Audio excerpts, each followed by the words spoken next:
उत्तर प्रदेश सरकार में लोकप्रिय मंत्री माननीय श्री धर्मवीर प्रजापति जी हैं।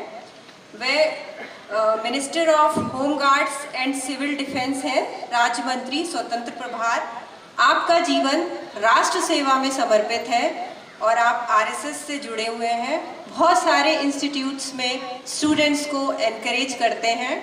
तो मैं माननीय मंत्री जी से निवेदन करूंगी कि वह मंच पर आए और आज के इस सेमिनार में सफलता के कुछ सूत्र हम सबके साथ साझा करें।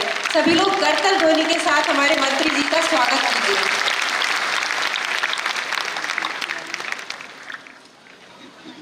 सर्वप्रथम गुरु जी और माता जी और माँ गायत्री के श्री चरणों में नमन करते हुए आज जीएल बजाज ऑडिटोरियम में नव सृजन नाम ही कार्यक्रम का नव सृजन संकल्प है। ऐसे कार्यक्रम में मंच पर अभी जिनको आपने सुना, मुझे भी बहुत कुछ प्रेरणा मिली उनसे। ऐसे डॉक्टर चिन्मय पांड्या जी, डॉक्टर मानस मिश्रा जी निदेशक बीएल बजाज कॉलेज, श्री बालरूप शर्मा जी व्यवस्थापक, श्रीमती अम्बरीन जैदी जी, श्री नीतू राघव जी आयोजक इस कार्यक्रम की, श्रीमती आरती जी मंच संचालिका, और हमारे सभी पत्रकार साथियों और विक्रांत मालवाल जिनके माध्यम से ऐसे कार्यक्रम का मुझे सहभागिता करने का अवसर मिला, और सामने बैठे सभी भाई बहनें प्यारे बच्चों, आप सभी का भी हृदय से अभिवादन करता हूँ। वैसे तो कुछ बचा नहीं है, डॉक्टर साहब ने सब कुछ कह दिया है और हमारे जीवन के जो उद्देश्य हैं वो सब कुछ उसमें आ गया है। लेकिन मेरा जो अनुभव है वो भी मैं आपको जरूर अनुभव करूंगा, अनुभव शेयर करूंगा। यहाँ बच्चे भी हैं, तो यहाँ मैं बच्चों से शुरू करता हूँ। कुछ बच्चों के लिए मेरा जो अनुभव है वो, और सामाजिक और अध्यात्म तीनों विषयों पर मैं चर्चा जरूर करूंगा। पहले मैं बच्चों के लिए, और हमारे यहाँ पत्रकार साथी हैं उनका भी हृदय से अभिवादन करता हूँ। बच्चों के लिए मेरा एक विशेष अनुरोध है कि हर माँ बाप बच्चों के भविष्य बनाने के लिए अपने खर्चों में कटौती करते हैं, अपनी आकांक्षाओं अपेक्षाओं में कटौती करते हैं, और बच्चों के स्कूल की व्यवस्था, ड्रेस की व्यवस्था, किताबों की व्यवस्था कि उन बच्चों का भविष्य बन जाए। इसलिए मेरा उन बच्चों से जरूर कहना है कि वो बच्चे उन माँ बाप का जो त्याग समर्पण आपके भविष्य बनाने के लिए है उसको जरूर अगर ध्यान में रख करके पढ़ाई करेंगे तो निश्चित रूप से आप कामयाब होंगे और माँ बाप का नाम भी रोशन होगा।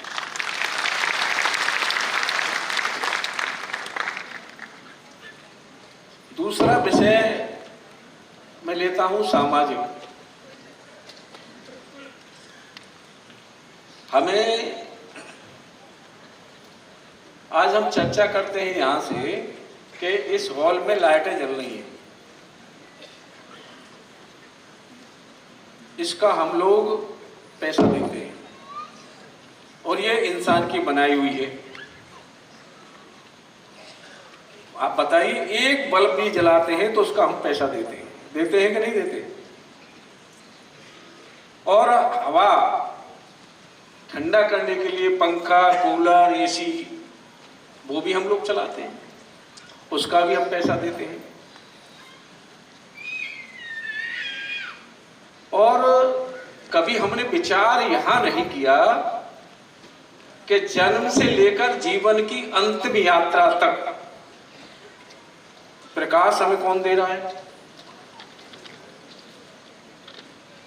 आप सभी समझदार हैं। कौन दे रहा है प्रकाश? है? सूर्य दे रहे हैं ना। उनको कुछ दे रहे हैं क्या? हम कुछ दे रहे हैं? अच्छा बताइए, ये लाइट चली जाए और पंखा भी बंद हो जाए तो जीवन चल सकता है, ऐसा मेरा मानना है।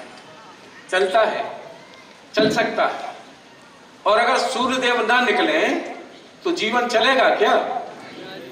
नहीं चलेगा। तो जो हमारी बनाई हुई है उसका हम बिल दे रहे हैं, जिसके बिना जीवन चल भी सकता है, लेकिन जिसके बिना जीवन नहीं चलेगा उस सूर्यदेव को हम कुछ नहीं दे रहे। ये गलत नहीं कर रहे हैं क्या हम? है? बताइए, सब लोग विचार करिए, गलत नहीं कर रहे हैं क्या? हम सूर्यदेव को एक लोटा सुबह नहाने के बाद जल भी नहीं देते, सूर्यदेव को उदय होते समय प्रणाम भी नहीं करते। ये गलतियां नहीं है हम लोगों की जीवन में, गलतियां हैं जिनसे जीवन चलता है। अगर सूर्यदेव ना निकले तो अन्न भी नहीं होगा, फल भी नहीं होंगे, कुछ नहीं होगा। जिसके बिना जीवन नहीं चल रहा उसको भी हमें देना चाहिए, उनका भी हमें सम्मान करना चाहिए। कोरोना कालखंड आया था, महाराज जी थोड़ा समय लूंगा मैं। कोरोना कालखंड आया था, सबने देखा था, झेला था, सबने महसूस किया था। ऑक्सीजन की कीमत उस समय सबने जानी थी। बीमार कोई व्यक्ति हो जाए, हॉस्पिटल चला जाए, डॉक्टर कहते हैं कि ऑक्सीजन लगेगी, उस समय व्यक्ति कहते हैं कि बिना ऑक्सीजन के काम चल जाए तो चला लो, क्योंकि वहां ऑक्सीजन का मिनट के हिसाब से पैसा देना होता है। देना होता है कि नहीं होता? आप सोचिए, जन्म से लेकर जीवन की अंतिम यात्रा तक जो शुद्ध निःशुल्क ऑक्सीजन मिल रही है, वहां हम क्या दे रहे हैं? समझिए विषय को, हम क्या दे रहे हैं वहां? ये हवा बंद हो जाए, पंखा बंद हो जाए, एसी बंद हो जाए, कूलर बन जाए, जीवन चलेगा। लेकिन प्राकृतिक जो हवा बंद हो जाए तो जीवन चलेगा क्या? नहीं चलेगा। उसे हम क्या दे रहे हैं? विचार करें, अगर हम विस्तार से चर्चा करेंगे तो घंटों इसी पर चर्चा हो जाएगी। हम प्रकृति को क्या दे रहे हैं? जो प्रकृति हमें सब कुछ दे रही है, उस प्रकृति को हम लोग क्या दे रहे हैं? कुछ नहीं दे रहे। प्रकृति का सम्मान भी नहीं कर रहे और प्रकृति को प्रदूषित और कर रहे हैं। यही तो कर रहे हैं। तो आज मैं शॉर्ट में कर रहा हूं, क्योंकि महाराज जी से मेरी चर्चा होती, डॉक्टर साहब से बता रहे थे कि मुझे राजस्थान जाना है। नहीं, मुझे अपना विषय में 1.5 घंटे से ज्यादा लगेगा, पूरा विषय विस्तार से रखूंगा, लेकिन वास्तविक में शॉर्ट में करना। उस प्रकृति को हम क्या दे रहे हैं? प्रकृति को दे रहे हैं, बाहर जाएंगे, बाजार जाएंगे, हाथ हिला के चले जाएंगे, पॉलीथिन ले आएंगे, सामान नाली में फेंक देंगे पॉलीथिन, और वो तालाब में चली जाएगी, नाली में चली जाएगी, नाली चौक हो जाएगी, तालाब चौक हो जाएंगे, और जो बरसात का पानी है वो तालाब में नीचे नहीं जाएगा, पानी गहरा होता चला जा रहा है। ये दे रहे हैं। और वो तालाब में, नालियों में जब चौक होती है, जहरीली गैस बनाती है वो पॉलीथिन, और वो हमारी सांस के अंदर जाती है तो हमारी अनन्य बीमारियां पैदा करती है, और रोजाना हम डॉक्टरों के पास जाते हैं। इसमें विचार कौन करेगा? इसलिए हॉल में या जितने लोग बैठे हैं, मेरा एक सुझाव है, और बच्चों से मैं विशेष जोर दे करके कहूंगा कि माँ बाप जिस तरह खर्चे में कटौती करते हैं, आपके लिए फीस की, स्कूल की, कॉलेज की, ड्रेस की, किताब कॉम की व्यवस्था करते हैं, उसी तरह आप एक छोटा सा खर्चा करिए, छोटे से अपने खर्चे में कटौती करिए, और एक थैला खरीदिए, थैला,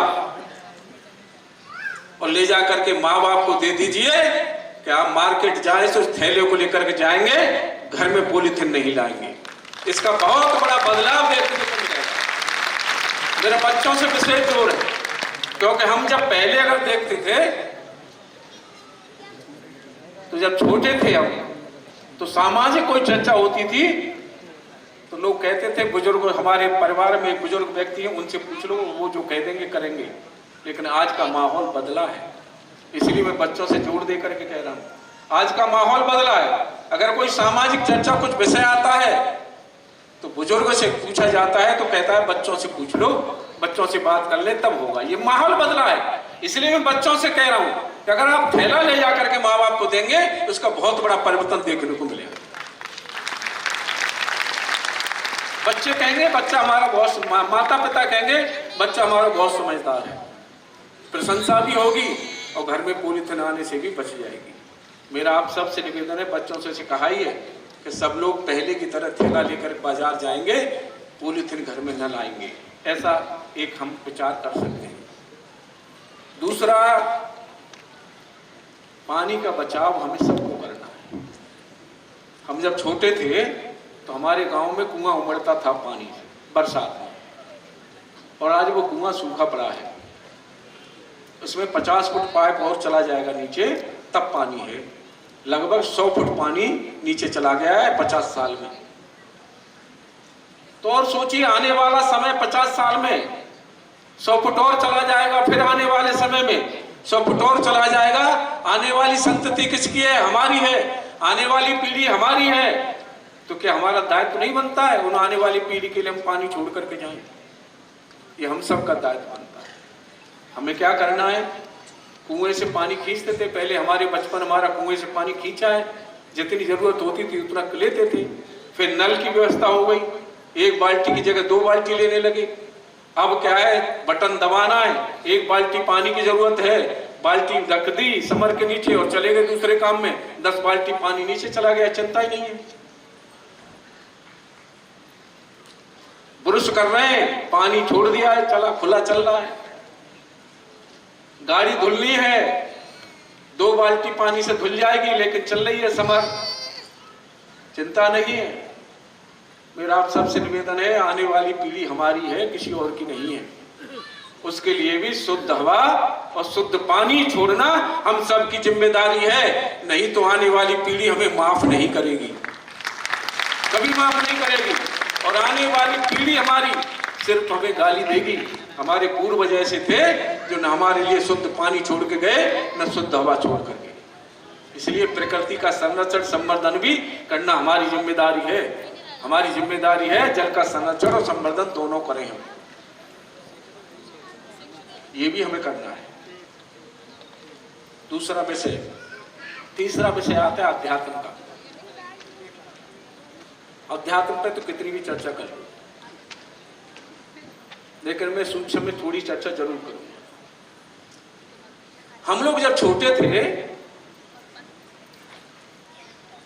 तो कथाएं बहुत कम सुनने को मिलती थी, भागवत कथा, सत्संग बहुत कम सुनने को मिलते थे। और यहाँ ऐसे हमारे बराबर के भी हैं, वो भी इस बात का अनुभव करते होंगे। कथाएं बहुत कम सुनने को मिलती थी, प्रवचन कम सुनने को मिलते थे, सत्संग कम सुनने को मिलते थे। बड़े बड़े मठ मंदिर में भी भीड़ कम थी, बड़े संतों के यहाँ भीड़ कम थी। आज बड़े बड़े तीर्थ स्थल पर जहां कठिन यात्रा है वहां भी भीड़ की कमी नहीं है। बड़े संतों के यहाँ भी भीड़ की कमी नहीं है, बड़े मठ मंदिर में भीड़ की कमी नहीं है। लेकिन आप ये बताओ, कथाओं की बाढ़ आ रही है, हर जगह कथा सुनने को मिलेगी आपको। आप ये बताओ, आप जब कथाएं कम थी, मठ मंदिर में भीड़ कम थी, बड़े संतों के यहाँ भीड़ कम थी, उस समय भाईचारा ज्यादा था या आज भीड़ बढ़ी है तो आज भाईचारा ज्यादा है? आप ये बताओ, है? पहले ज्यादा थी ना, तो हम क्या कर रहे हैं फिर? बड़े संतों के यहाँ भीड़ बढ़ा करके, बड़ी तीर्थ स्थल में भीड़ बढ़ा करके, बड़े मठ मंदिर में भीड़ बढ़ा करके हम कहां जा रहे हैं फिर? हम क्या कर रहे हैं? ये भी विचार करने का विषय है। और महाराज जी से मेरा, डॉक्टर साहब से विशेष अनुरोध है, हम तो राजनीति में हैं, आप हमेशा ऐसे कार्यक्रमों में जाते हैं, तो इस बात पर मेरा आपसे अनुरोध है कि विशेष ये प्रसंग जरूर लाइए। हम कहां जा रहे हैं? हम जब छोटे थे, गांव में रहते थे, उस समय मकान कच्चे ज्यादा थे, बरसातें 1.5 महीने होती थी, कोहरा होता था 40-40, 45 दिन। ये हमने अपने बचपन में देखा है। आज उतनी वर्षा नहीं है, जाड़े नहीं है, गर्मी नहीं है, उतना कुछ नहीं है। उस समय जब गांव में रात में लोग डर की वजह से छप्परों में सोते थे और किसी की आवाज आती थी तो पूरा गांव आवाज देकर के पूछता था, भाई किसी की चोट तो नहीं आई है। कोई त्योहार होता था तो गांव में बुजुर्ग लोग चर्चा करते थे, देखो भाई गांव में कोई ऐसा व्यक्ति तो नहीं जिसके घर पे दूध नहीं होता हो, तो उसके घर दूध पहुंचा देना, उसके बच्चे भी त्योहार मना लेंगे। आज भाई का भाई पड़ोस में भूखा बैठा है और किसी को चिंता नहीं है।